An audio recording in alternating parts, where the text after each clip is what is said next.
उसके पंजों के निशान देखने को मिल सकते हैं। आज माँ और पापा की मस्त वाली एक फोटो खींच लेते हैं। माँ को गिरा दिया था, बाल बाल बचे भाई। फोन के अंदर देखिए पूरा पानी पानी सा भरा हुआ है। इसके साथ रहना पड़ेगा हर टाइम, बाघ का कोई भरोसा नहीं। सबसे पहले आप सभी को मेरा प्यार भरा नमस्कार। मेरा नाम है आलोक राणा और स्वागत है आप सभी का देवभूमि उत्तराखंड के इन खूबसूरत पहाड़ों से।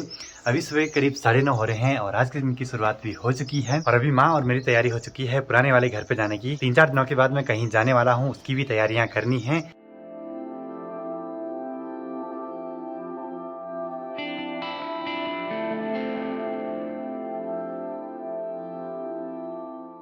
कल की बारिश की वजह से माहौल थोड़ा सा ठंडा सा हो गया है, अच्छी बात है। और ऐसे अगर बीच बीच में बारिश होते रहे हफ्ते 10 दिन में तो जो टेम्परेचर है वो मेंटेन रहेगा। नहीं तो इस साल गर्मी से हालत खराब होने वाली है, क्योंकि इस साल पिछले साल के मुकाबले बहुत ही कम बर्फबारी हुई है पहाड़ों में। और यहाँ पे इन बुरांस के पेड़ों पे देखिए मस्त वाले बुरांस के फूल खिले हुए हैं। देखिए जी 14-15 दिनों के बाद यहाँ पहाड़ों में फूलदेई त्योहार घोगा देवता नचाया जाता है, तो उसके लिए ये फूल काम में आते हैं। लेकिन इस साल थोड़ा सा जल्दी फूल गए, हो सकता है उस टाइम तक फूल थोड़ा कम हो जाएं।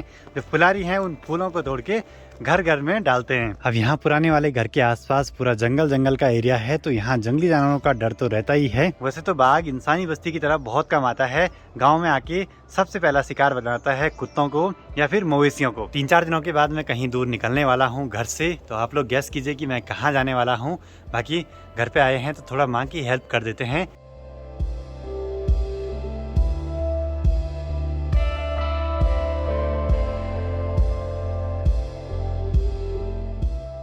अभी गौशाला में पहुंच चुका हूं और मैं सोच रहा हूं कि उस जगह पे चला जाए जहां पे बाघ ने हमारे बैल को मारा था। हो सकता है कल रात को वहां पे बाघ आया हो, उसके पंजों के निशान देखने को मिल सकते हैं। थोड़ा डर तो है, अपने साथ एक डंडा ले जा रहा हूं। जहां तक मुझे याद है हमारे यहाँ पे 3 कुत्ते पाले थे हमने, एक बहुत पहले, फिर उसके बाद एक दूसरा, फिर एक दूसरा। तो उन तीनों कुत्तों को ना बाघ ने ही मारा था। अभी यहाँ ठीक सामने देखिए जंगल है और इसी के बीच में इस जगह पे बैल को मारा था। बाकी चलते हैं, डर भी लग रहा है। हो हो आला ओ। इस जगह पे आने पे कोई भी सुराग नहीं मिला, बाघ के पैरों के निशान तो नहीं दिखाई दे रहे हैं। हो सकता है वो ऐसी मिट्टी में न गया हो, खैर आया तो जरूर होगा और आता ही है। बाकी अब यहाँ ज्यादा रुकना ठीक नहीं है, सेफ भी नहीं है, तो चलते हैं गौशाला की ओर जल्दी से। और माँ यहाँ पे लगी है बीज बोने पे अरमियौत के बल। अरमियौत मतलब कि कद्दू होता है जो, और इन जगहों पे बोने हैं बल, कुछ टाइम में हो जाएंगे। और माँ बोली देखते हैं वो तेरे हाथ के होते हैं या नहीं होते हैं बल। होता है ना, किसी के हाथ में जस होता है बल। अगर इस जगह पे खूब सारे कद्दू लगते हैं मतलब कि मेरे हाथ में जस है। अम्मा मेरे को देख रही थी वहाँ नीचे की, कहीं वो बाघ ना आ जाए, डर लग रहा था। डर क्या आगे तो मौसम भी नहीं अब जरा गौशाला के दूसरी ओर चलते हैं, देखते हैं यहाँ का हाल कैसा है। और आजकल यहाँ देखिए गेहूं की सार हो रखी है, तो बहुत ही सुंदर से नज़ारे हैं।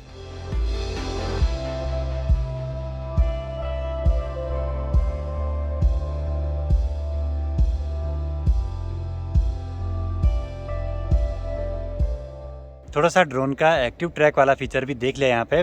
बाकी आजकल ऐसे खूबसूरत नज़ारे आपको पहाड़ों में हर जगह पे मिलेंगे, सिर्फ देरी है तो उस जगह तक पहुँचने की। अभी गाय को चराने के लिए यहाँ खेतों में ले आए हैं, लेकिन इसके साथ रहना पड़ेगा हर टाइम, बाघ का कोई भरोसा नहीं। बाकी माँ यहाँ पे गई है पेड़ पे घास काटने के लिए। देखिए गाय बैल को चराने से फायदा ये होता है कि वो एक तो फ्री हो जाते हैं थोड़ी देर के लिए, और जो उनको खाना है वो खा लेते हैं। बाकी पेट तो वो भर लेते हैं, जिस वजह से हमें दूर दूर नहीं जाना पड़ेगा घास लेने के लिए।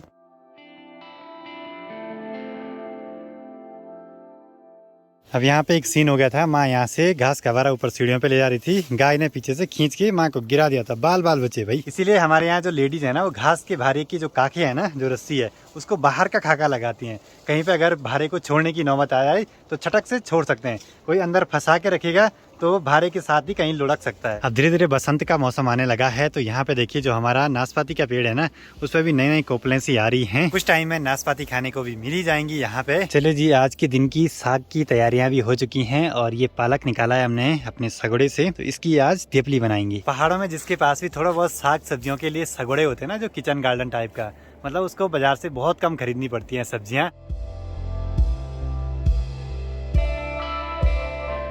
चलिए जी, गौशाला का काम निपटा के घर पे पहुंच चुके हैं। अब आप एंजॉय कीजिए पहाड़ों के खूबसूरत से नज़ारे।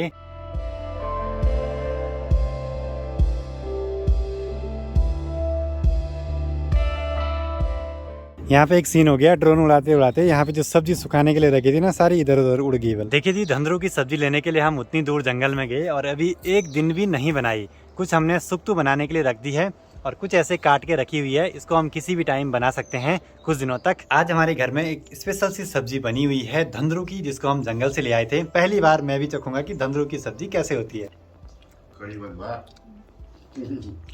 ये बड़ा कड़वी हो रही है और जैसे करेले होते हैं ना उससे भी ज्यादा कड़वी, लेकिन पौष्टिक गुणों से भरपूर है तो इसको खाएंगे ही। तो आज बहुत दिनों के बाद ऐसा प्योर पहाड़ी लंच करने को मिला है और जो सब्जी है वो तो मैंने पहली बार चखी आज ऐसे। बाकी आज पूरे आकाश पे ऐसे हल्के हल्के से बादल लगे हुए हैं। बारिश की संभावना तो नहीं है पर मौसम ऐसे ही रहने वाला है पूरे दिन भर। शाम को ऐसे बैठ के मस्त में से चाय पीने का तो मजा ही कुछ अलग है। बाकी ठीक सामने वाली पहाड़ी से बर्फबारी हो गई है शुरू। आज बारिश तो नहीं लगी लेकिन ऊपर ऊपर चोटियों में बर्फबारी होने लगी है। और यहाँ पे मुझे ना अभी माँ का पुराना वाला फोन मिला है और इस फोन के अंदर देखिए पूरा पानी पानी सा भरा हुआ है। तो यही होता है, समय के साथ साथ चीजें तो बदल जाती हैं और आदमी को नई चीजों की आवश्यकताएं पड़ने लगती हैं। और ये पुराना वाला फोन था, इस पर टॉर्च थी, सब कुछ था। अभी पापा और मैं ऊपर छत में आए हैं और ठीक सामने वाली पहाड़ी पे एक जगह गाड़ी चल रही है। तो वहाँ गाड़ी देख के ना बहुत बढ़िया लग रहा है। पहले वहाँ के लोगों को ना इतनी बड़ी पहाड़ी को क्रॉस करके यहाँ पे आना पड़ता था, नीचे निवासनी एक जगह है वहाँ तक। अब देखो वहीं तक गाड़ी चलेगी तो कितना आसान हो गया वहाँ के लोगों के लिए। और एक गांव यहाँ ऊपर भी है पारी में ऊपर, तो वहाँ भी अभी रोड नहीं है। वहाँ के लोगों के लिए भी बहुत दूर पड़ जाता है रोड तक पहुँचना। अभी का सीन कुछ ऐसा है कि गुप्त काशी वाली पहाड़ी पे ना, मतलब केदारनाथ वैली में अभी गाड़ियाँ उतनी ज्यादा नहीं दिखाई दे रही हैं और ठीक 2 महीने के बाद वहाँ पैर रखने तक की जगह नहीं रहती है। और यहाँ से हम बस देखते रहते हैं कि आज इतना जाम लगा है तो मतलब की यात्रा आज बढ़िया चल रही है जो भी है। और पापा जी यहाँ पे ले आए हैं बैलों की एक नई जोड़ी। और ये वाले जो बैल है ना ये हमारे नहीं हैं, ये हैं लोगों के बैल। ये हमने अपने 1-2 खेतों में हल लगाने के लिए ले आ रखे हैं। अब इंटरेस्टिंग सी बात एक ये है कि इसमें जो आगे वाला बैल है ना वो हमारा ही था पहले, ये वाला बैल। तो इसका जोड़ीदार अब दूसरा हो गया है। बहुत लंबी कहानी है, क्या बोलें। इसके साथ का जो साथी है उसको परसों बाघ ने मार दिया था। तो ये बैल अलग कैसे हुई, ये कहाँ गया, क्या हुआ, बहुत लंबी कहानी है। मतलब कभी बात करेंगे इस बारे में। अब देखिए उसको पता है पहले यहाँ का रास्ता कि यहाँ पे कुछ खाने को मिलता था, तो पटाख से आ गया इसी जगह पे। पर उसको पता नहीं था, वो सीधे अंदर चले गए।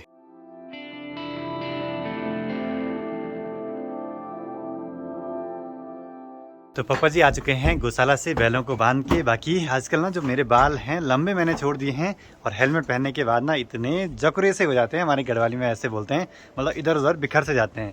अब कुछ टाइम तक मैं सोच रहा हूँ कि लंबे बाल रखूँ, देखते हैं। हेयर फॉल तो हो रहा है लेकिन शौक भी पूरे करना ही है, बाद में बाल पूरे साफ हो जाएंगे, फिर कहाँ से रखेंगे लंबे बाल। अब वैसे आज प्लान बन रहा था कि इस वाले घर पर ही रहते हैं, लेकिन अब नए वाले घर को भी नहीं छोड़ सकते हैं और यहाँ आना भी जरूरी है। तो ऐसे करके मेंटेन करना पड़ेगा, दिन में यहाँ और रात को नए वाले घर पे। माँ हमेशा बोलती रहती है कि मेरी फोटो खींचो मस्त वाली। आज माँ और पापा की मस्त वाली एक फोटो खींच लेते हैं, किरचिक। तो चलो जी इनकी फोटो खींच ली है। अब जैसे मैं यहाँ रोड पे आया तो अपनी बाइक पे ये तार देखी, पता नहीं किस चीज की है, ऐसे कटी हुई है, पता नहीं क्या है इसके अंदर। अच्छा मैं कंफ्यूज हो गया था, ये तो चार्जर का है। मेरे को एक बार लगा किसी ने काट दिया इसका तार।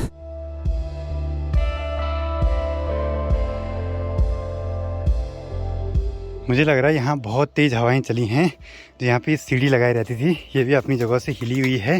बाकी जो डस्टबिन है इधर आया हुआ उड़ के। आजकल ना शाम के टाइम पे ड्रोन उड़ाना भी ज़रा रिस्की सा रहता है। सुबह के टाइम पे आसानी से उड़ जाता है क्योंकि शांत सा माहौल रहता है। दिन होते ही शाम होते ही तेज़ तेज़ हवाएं चलने लगती हैं आजकल।